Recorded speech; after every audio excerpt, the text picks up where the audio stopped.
तो टॉर्क को हम डिस्कस करेंगे आज। ये टॉर्क का सिंबल है जिसको हम कहते हैं tau.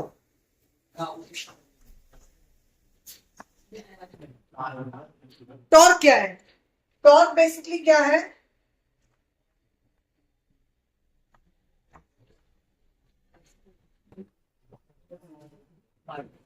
Turning effect of force. अगर किसी भी फोर्स की वजह से कोई बॉडी रोटेट करती है तो उस बॉडी के लिए या सिस्टम के लिए वो फोर्स क्या बन जाती है? टॉर्क। इसलिए टॉर्क को हम क्या कहते हैं? Turning effect of force. Example समझो, जैसे ये मेरे पास एक रॉड है, ये जो पॉइंट है ओ, ये मैंने इसका फिक्स कर दिया और इस पॉइंट पर मैं एक फोर्स लगाता हूं एफ। ये चौक होल्डर है, इसका मैंने ये वाला पॉइंट फिक्स कर दिया। अगर मैं इस पॉइंट पर एक फोर्स लगाऊंगा ऐसे, तो चौक होल्डर क्या करेगा? रोटेट करेगा। तो ये आपकी रोड क्या करेगी? रोटेट करेगी एक सर्कुलर मोशन में। और ये हो गया इसका एक्सिस ऑफ रोटेशन, यानी रोड का मोशन कैसे हो जाएगा? रोटेशन मोशन इस एक्सिस के अबाउट। तो इस फोर्स का इस एक्सिस से जो परपेंडिकुलर डिस्प्लेसमेंट है उसको क्या लिखते हैं? आर। तो टॉर्क हमारे पास क्या हो जाता है? The cross product of r into F. F तो फोर्स हो गया और आर हमारे पास क्या हो गया? इस फोर्स का एक्सिस ऑफ रोटेशन से परपेंडिकुलर डिस्प्लेस।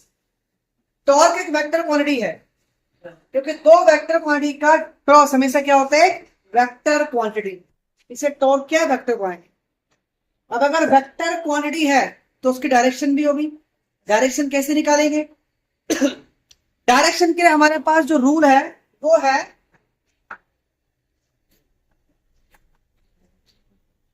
राइट हैंड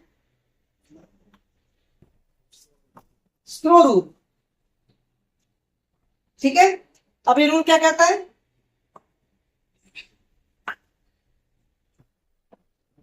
देखिए, ये मेरे पास आर है, ये मेरे पास एफ है।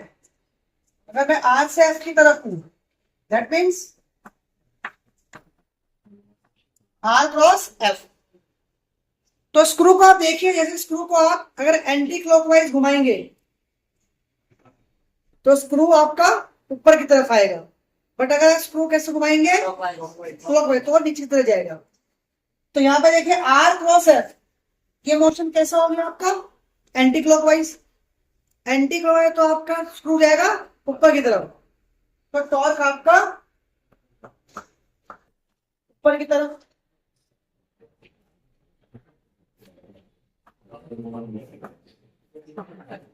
बट अगर आप लिखते हो F cross r, F cross r में आप मूव करोगे क्लॉकवाइज। क्लॉकवाइज मीन्स आपका टॉर्क हो गया नीचे की तरफ, क्योंकि क्लॉकवाइज स्क्रू को घुमाने पर आपका स्क्रू नीचे जाएगा। तो राइट हैंड स्क्रू, यानी जो स्क्रू का मोशन है उसके थ्रू हम टॉर्क की डायरेक्शन कैलकुलेट कर सकते। क्लियर है टॉर्क? तो टॉर्क क्या है? रोटेशन मोशन में फोर्स का रोटेशनल फॉर्म है। जिस तरह से लीनियर फोर्स में फोर्स होता है, लीनियर मोशन में फोर्स होता है किसी बॉडी का, उसी तरह रोटेशन मोशन में हम हमेशा बॉडी के टॉर्क को कंसीडर करते हैं। तो टॉर्क फोर्स का रोटेशनल फोर्स, राइट। इसके बाद क्या होती है? दूसरी टर्म आती है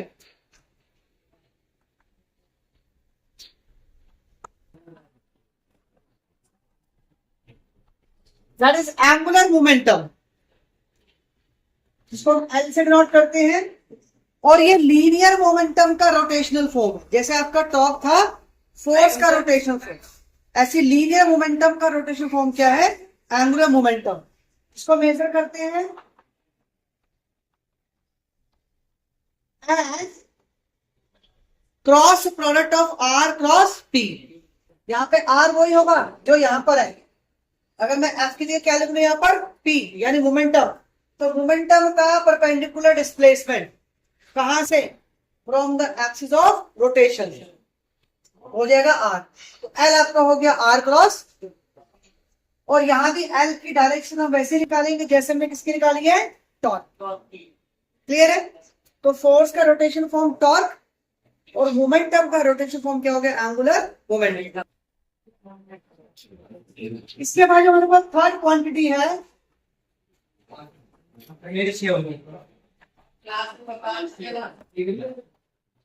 that is movement of inertia,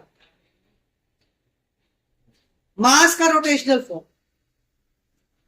यानी लीनियर मोशन में बॉडी के मास को कंसीडर करते हैं, but in case of rotation motion हम बॉडी के मूवमेंट ऑफ इनर्शिया को कंसीडर करेंगे।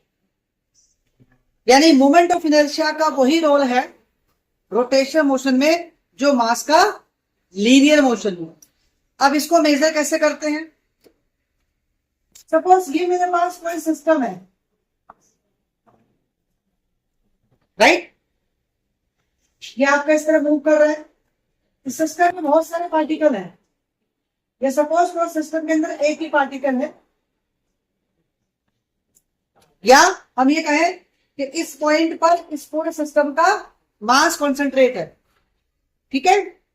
तो उस केस में जो उसका मूवमेंट ऑफ इनर्शिया होगा वो होगा mr स्क्वायर। यानी मूवमेंट ऑफ इनर्शिया क्या है? The product of mass and the square of perpendicular displacement from the axis of rotation. ये तो एक सिंगल मास के लिए है।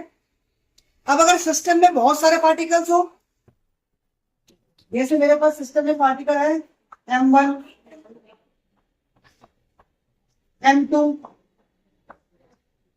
एंड सो ऑन, बहुत सारे पार्टिकल्स अगर होते हैं और सबके आपको परपेंडिकुलर डिस्प्लेसमेंट गिवन है, उस केस में मोमेंट ऑफ इनर्शिया क्या हो जाएगा? हम निकालेंगे mr स्क्वायर का सम। तो आई हो जाएगा m1 r1 square plus m2 r2 square up to so on. उस केस में आई की वैल्यू क्या हो जाएगी? Summation of mi ri square, where I from 1 to n। भाई फॉर्मूला तो वही है mr स्क्वायर, देखिए हमें समेशन क्या शो कर रहे हैं? बहुत सारे पार्टिकल्स का मोमेंट ऑफ इनर्शिया का सम।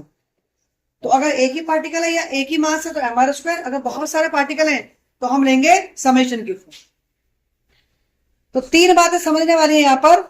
पहला कि जो टॉर्क है वो आपका फोर्स का रोटेशन फॉर्म है, एंगुलर मोमेंटम का रोटेशन फॉर्म है, और मूवमेंट ऑफ इनर्शिया आपका मास का रोटेशन फॉर्म।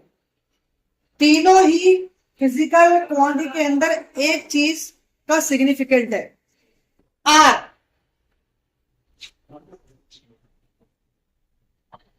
यानी रोटेशन मोशन में परपेंडिकुलर डिस्टेंस का बहुत बड़ा सिग्निफिकेंट है। रोटेशन मोशन में परपेंडिकुलर डिस्प्लेसमेंट हर क्वांटिटी के अंदर है, और वो कहां से होगा? एक्सिस ऑफ रोटेशन से। इसका रोटेशन मोशन में जो हर क्वांटिटी है वो दो चीजों पर डिपेंड करे, एक तो एक्सिस ऑफ रोटेशन, दूसरा एक्सिस ऑफ रोटेशन से परपेंडिकुलर डिस्प्लेसमेंट। क्लियर है?